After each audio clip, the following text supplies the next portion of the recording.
Est-ce qu'un jour mon peuple s'en sortira avec tant de richesse et d'abondance? Nous sommes toujours là, battant des bras. Africain, je me demande souvent si cette manne est une malédiction. Avec tant de richesse et d'abondance, nous sommes toujours là, battant des bras. Oh, oh, oh, oh. Il y a quelque chose qui ne va pas. Oh, oh, oh, oh, oh. Bonsoir téléspectateurs de la RTDS, l'heure de votre émission Éveil de la conscience du peuple noir a sonné. Bonsoir chers téléspectateurs de la radio-télévision Delta Santé, votre émission, l'heure de la conscience du peuple noir est encore rendez-vous avec vous ce soir. Et quel thème sera développé? Monsieur Raoul Johnson, expert en développement personnel, nous en dira plus tout simplement. Bonsoir Monsieur Johnson, comment vous allez? Bonsoir Tata Della, je vais bien et vous-même? Je vais aussi bien, merci. Alors, quel sera le thème abordé ce soir? Le thème que nous aborderons ce soir est comment faire de son intuition un compagnon de croissance. Mais peut-être avant d'entamer le thème proprement dit, nous allons faire un petit rappel de ce que nous avons vu la dernière fois. Ah oui, comme d'habitude. Voilà, comme d'habitude. Donc, comme vous le savez, nous avons entamé l'examen d'un certain nombre de facultés supérieures de l'être humain. Et la dernière fois, nous avons examiné l'imagination. Et qu'avons-nous vu sur le thème imagination? Comme on a l'habitude de le dire, une image vaut mieux que 1000 mots. Nous allons faire une petite illustration. Vous êtes prêts? Yeah. Eh bien, nous allons nous projeter au 1er janvier 2022. Où étiez-vous? Depuis le 1er janvier 2022 jusqu'à aujourd'hui, qu'avez-vous fait? Faisons un retour à cette date et remontons le temps de façon progressive et voyons ce que nous avons fait.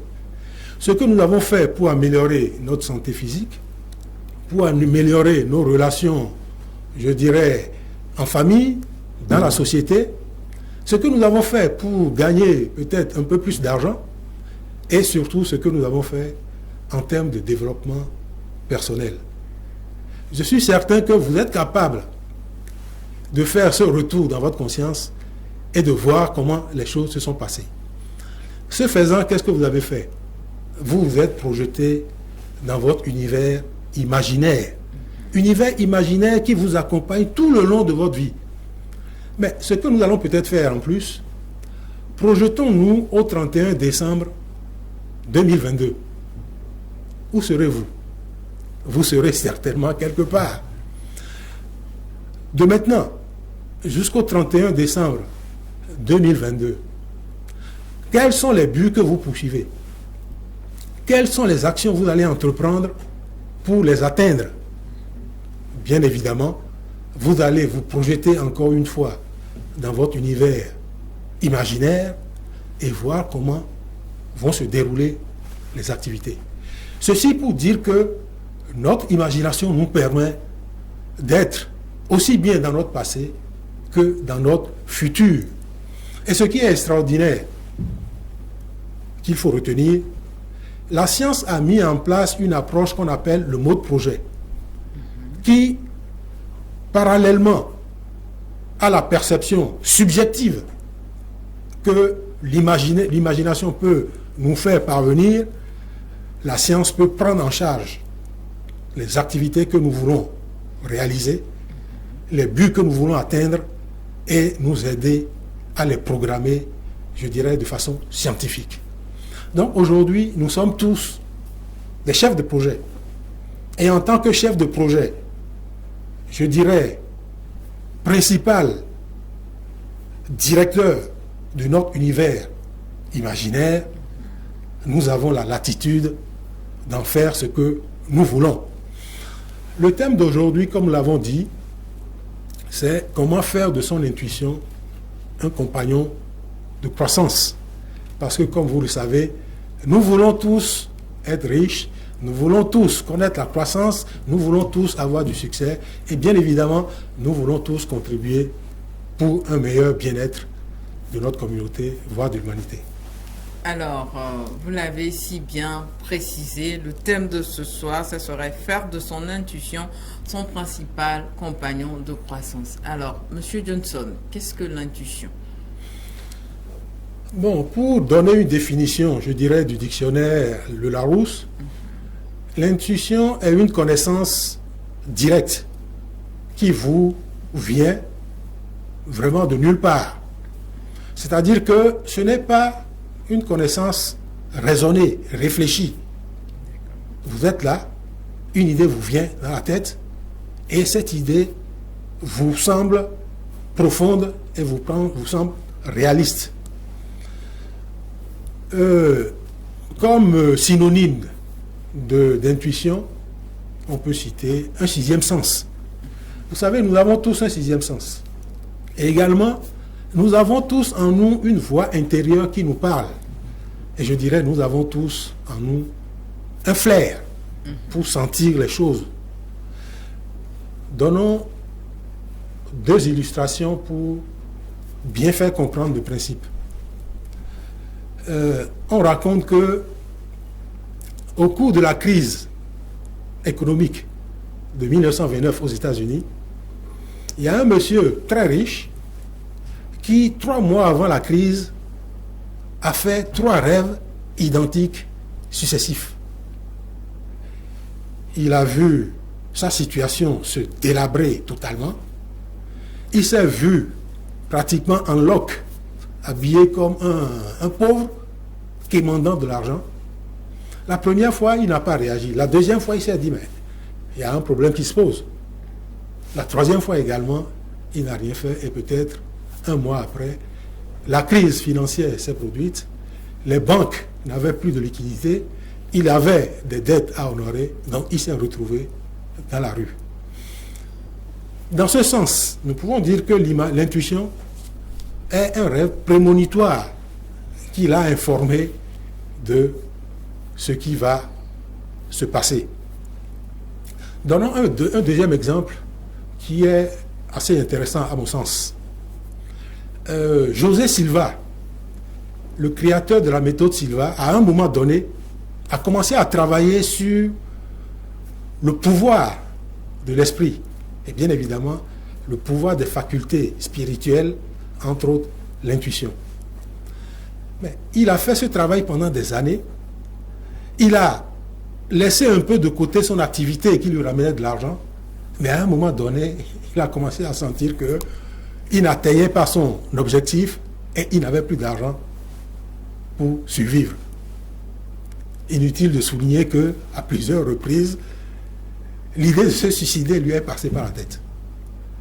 Et un jour, il fait un rêve et il voit un numéro qu'il a noté. 1, 3, 6, 8, 9. Il s'est levé, il a noté ce numéro. Le lendemain matin, un de ses amis est venu le voir et il lui dit, ben, tu sais ce que j'ai vu aujourd'hui, j'ai vu une série de chiffres.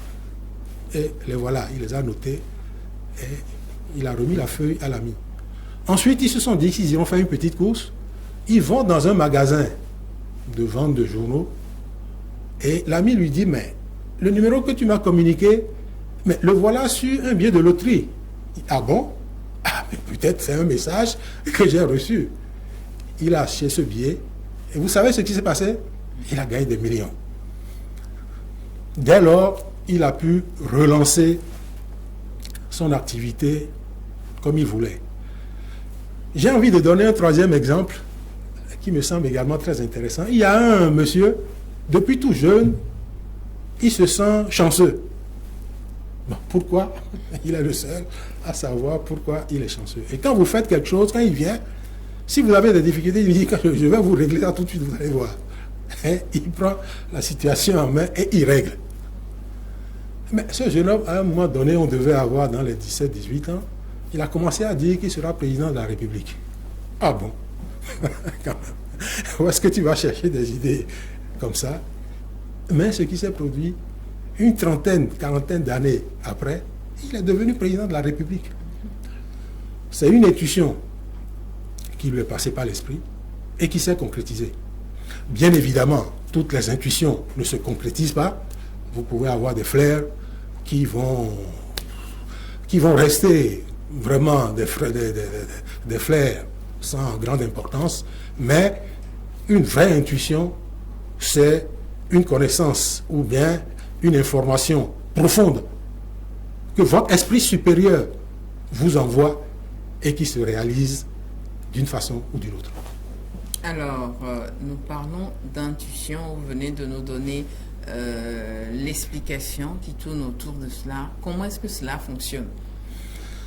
Bon, je dirais que l'intuition fonctionne un peu en s'appuyant sur ce qu'on appelle la loi de l'attraction.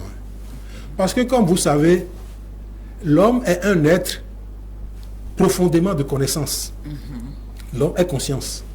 Et nous savons que nous avons deux consciences. Une conscience consciente, réfléchie, rationnelle, et une conscience inconsciente, irréfléchie, illogique.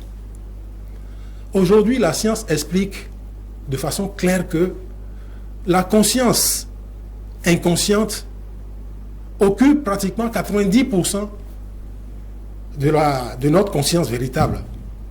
Et bien évidemment, les hommes que nous sommes, nous avons plus mis l'accent sur la conscience rationnelle et mis de côté la conscience réfléchie, alors que c'est dans cette conscience non réfléchie que résident certaines facultés puissantes telles que l'intuition. Alors, comment fonctionne l'intuition? Les connaissances et croyances que nous acquérons au cours de notre vie, les pensées et sentiments qui nous traversent l'esprit, les pensées sont comme des graines que nous semons dans le sol de notre inconscient. Et ces graines, à un moment donné, finissent par pousser des racines, finissent par faire sortir un tronc, des feuillages et donner des fruits. Et les graines de pensée ou les pensées que nous entretenons dans notre esprit, si ce sont des pensées négatives, les intuitions que nous aurons seront des intuitions négatives. Si nous entretenons des pensées de peur, d'angoisse, de haine, de jalousie, c'est des graines que nous semons dans la terre de notre conscience. Et ces graines engendrent des fruits de ce genre, des fruits sous forme de situations, de circonstances, d'événements, de rencontres que nous avons au cours de notre vie. Mais si par contre, nous prenons conscience de ces deux consciences qui sont en nous, en l'occurrence de l'inconscient, et nous faisons l'effort d'y mettre de l'ordre, de semer des pensées, des sentiments positifs, de semer des sentiments, je dirais, de solidarité, de fraternité, de loyauté, d'amour, bien évidemment, il se passe quelque chose d'extraordinaire. Il y a un être exceptionnel qui émerge en nous et qui a une intuition universelle, qui est capable de nous diriger dans le monde imaginaire, parce que le monde imaginaire n'est rien d'autre que l'espace-temps. Il peut nous projeter sur ce qui va se passer dans 10 ans et nous indiquer comment nous allons procéder pour y arriver. Donc, bien évidemment, il est important de comprendre ça pour pouvoir, je dirais, construire une intuition capable de nous conduire vers les objectifs que nous voulons. Alors, est-ce possible de développer une intuition forte et positive, M. Johnson? Certainement. Certainement, surtout aujourd'hui, de plus en plus, partout dans le monde, ces connaissances se vulgarisent. Ce sont des connaissances qui, très tôt, dans des pays comme les États-Unis, ont émergé et des connaissances qu'on a enseignées à toute la population pratiquement. Voilà, ce sont des connaissances qui ont permis de construire la science de l'âme, la psychologie, les neurosciences, les thérapies cognitives et comportementales, qui sont une rationalisation des mécanismes de fonctionnement de l'être humain. Aujourd'hui, quand on sait d'où vous sortez, de la famille, d'où vous sortez, l'environnement dans lequel vous vivez, l'éducation que vous avez, on peut dire quel sera votre destin. Alors, que faut-il faire pour construire une intuition forte et positive? On peut s'inspirer d'un certain nombre de peuples qui, dès le départ, aux enfants, on enseignait à chacun par rapport à ce qu'il aime faire. On dit à certains, tu seras président de la République, tu seras juge, tu seras avocat, tu seras journaliste. On sème ces graines-là dans leur tête et au fur et à mesure ils grandissent, ils commencent à s'y voir. L'intuition commence à se créer de façon progressive parce qu'ils ont envie de faire ça et ils se mettent dans la peau du personnage qu'on a semé en eux. La deuxième étape est que l'homme est fondamentalement un être de croyance et de connaissance. L'homme, pour vivre en société, a besoin de lois et de principes, de règles et de normes. Au cours de la vie, ces lois, ces connaissances, ces règles, ces normes lui sont enseignées. Et bien évidemment, qu'il s'agisse des religions, qu'il s'agisse partiellement de l'école. Je dis partiellement de l'école parce qu'en réalité, l'école aide à forger l'intellect, la réflexion, la rationalité. Mais ce qui forge fondamentalement l'intuition, ce sont les expériences de la vie, ce sont les lois que l'on vit à l'intérieur de soi. Parce que, comme nous l'avons dit, la vie intérieure, la vie temporelle que nous avons en nous occupe pratiquement 90% de notre temps. Donc, quand on commence à semer ces lois, surtout quand nous commençons à y prendre conscience, et au lieu d'avoir peur, je dirais, du maître ou d'avoir peur du policier, nous avons peur de nous-mêmes. Il y a une mère qui enseignait à son fils, qui fait souvent des bêtises, si tu veux faire une bêtise, imagine que le lendemain matin, on te passe à la télé, aux yeux de tous, pour dire c'est toi qui as fait ça. Il dit, ah non, si c'est ça, vraiment, je ne veux pas le faire parce que ça va être très grave. Nous faisons tellement de choses dans notre tête, dans notre univers intérieur, mais pour peu que nous pensons que ça va sortir à là, nous disons, on se calme. On se calme. Quand on veut développer une intuition forte et positive, on fait des choses qu'on est prêt à afficher, à assumer dehors. Et pour faire des choses bien, il faut connaître les lois et règles qui régissent la vie intérieure. Nous savons tous que nos pensées et nos sentiments sont des choses quelque part un peu difficiles à contrôler et à diriger. Mais aujourd'hui, la science, les religions enseignent que nous pouvons faire l'effort de les contrôler. Si vous sentez que vous avez des émotions négatives, de colère, de peur, d'angoisse, il y a un certain nombre de pratiques qui existent qui peuvent vous faire changer d'émotion.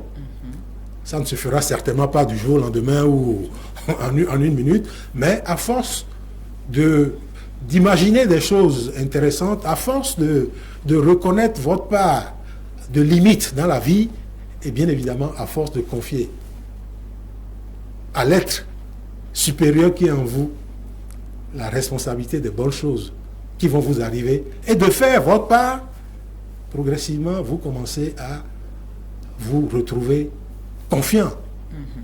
Et bien évidemment, la science et la religion aujourd'hui marchent main dans la main. Comme nous l'avons souvent dit, comme un homme et une femme. Quand l'homme et la femme, ou la science et la conscience, se prennent par la main et font l'effort de voir les choses extérieures et intérieures selon les mêmes lois, les mêmes principes, Ils font des merveilles. ils font des merveilles, comme vous dites. Et à ce moment-là, l'intuition s'éveille.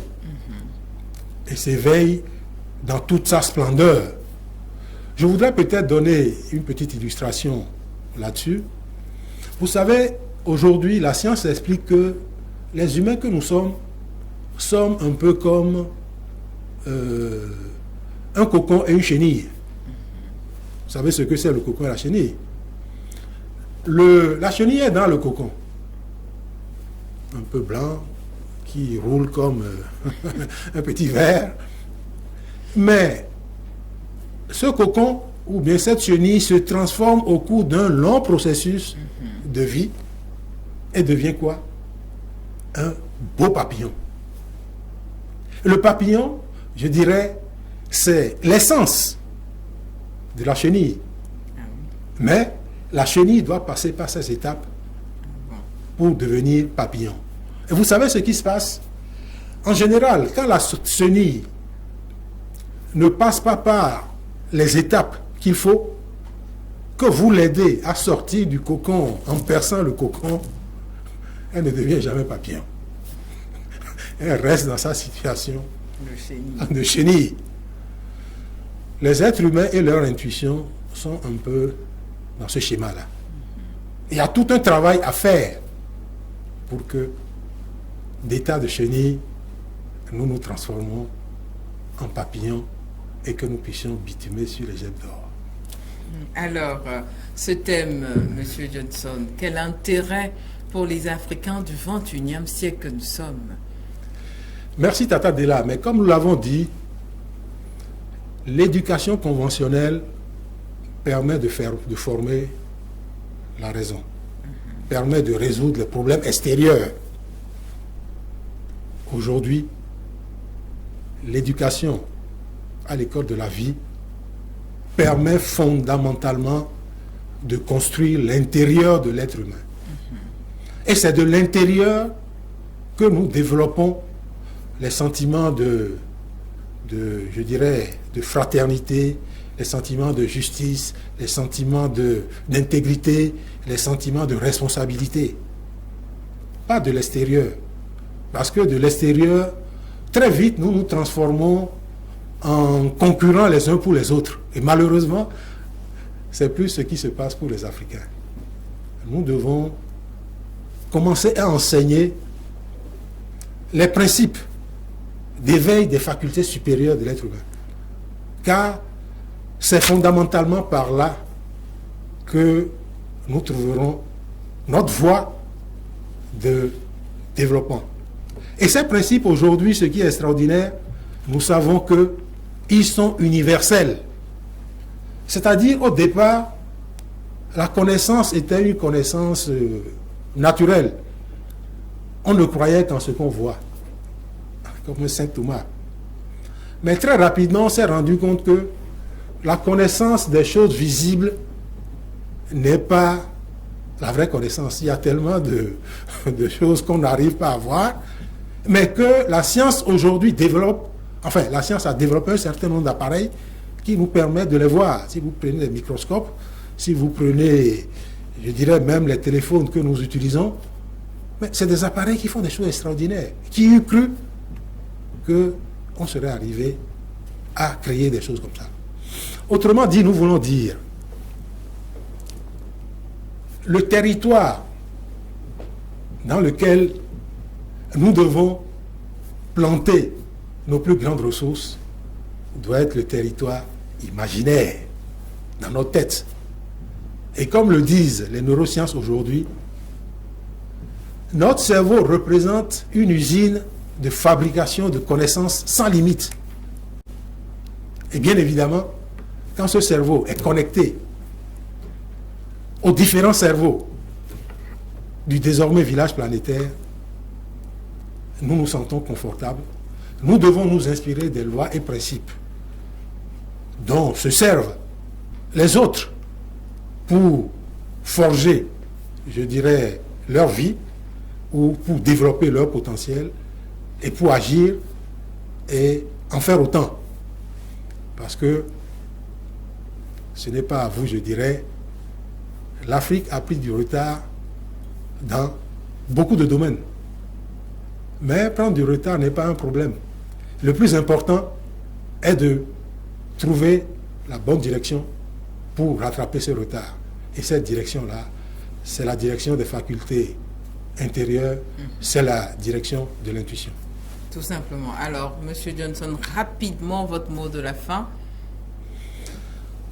Comme mot de la fin, je dirais, le monde d'aujourd'hui est un monde en crise. Et avec les réseaux sociaux, pour peu que vous veuillez écouter toutes les informations qui sont envoyées de ci et de là, très franchement, votre intuition en prend un coup. Ce que nous avons à faire aujourd'hui, c'est de choisir les connaissances et croyances que nous voulons cultiver. Ce que nous devons faire, c'est d'entrer dans notre monde imaginaire, dans notre univers espace-temps, et de semer progressivement les pensées, les graines qui nous permettront de, je dirais, de connaître, comme tous les autres peuples, tous les autres citoyens, ou ceux qui réussissent, de connaître la réussite, la croissance, le succès. Et ça ne peut que se faire de l'intérieur. Nous avons souvent dit, nous avons des ressources naturelles, nous avons du pétrole, nous avons du diamant, nous avons de l'or. Certes, c'est des ressources, mais plus que ces ressources, les vraies ressources, je dirais de l'homme du XXIe siècle, ce sont ses pensées et ses sentiments, mais pensées et sentiments positifs qui lui permettent d'avoir une intuition forte et positive. Merci, Monsieur Johnson. Merci à vous, chers téléspectateurs. Alors, développons notre intuition pour en faire notre principal compagnon de croissance, comme l'a si bien intitulé le thème que nous avons développé ce soir. Et je suis sûr que nous allons avoir de meilleurs résultats, tout simplement, dans nos vies. Bonsoir chez vous. Bonsoir, Tata Della. Africain, je me demande souvent, est-ce qu'un jour mon peuple s'en sortira avec tant de richesse et d'abondance? Nous sommes toujours là, battant des bras. Africain, je me demande souvent si cette manne est une malédiction avec tant de richesse et d'abondance. Nous sommes toujours là, battant des bras. Oh, oh, oh, oh. Il y a quelque chose qui ne va pas. Oh, oh,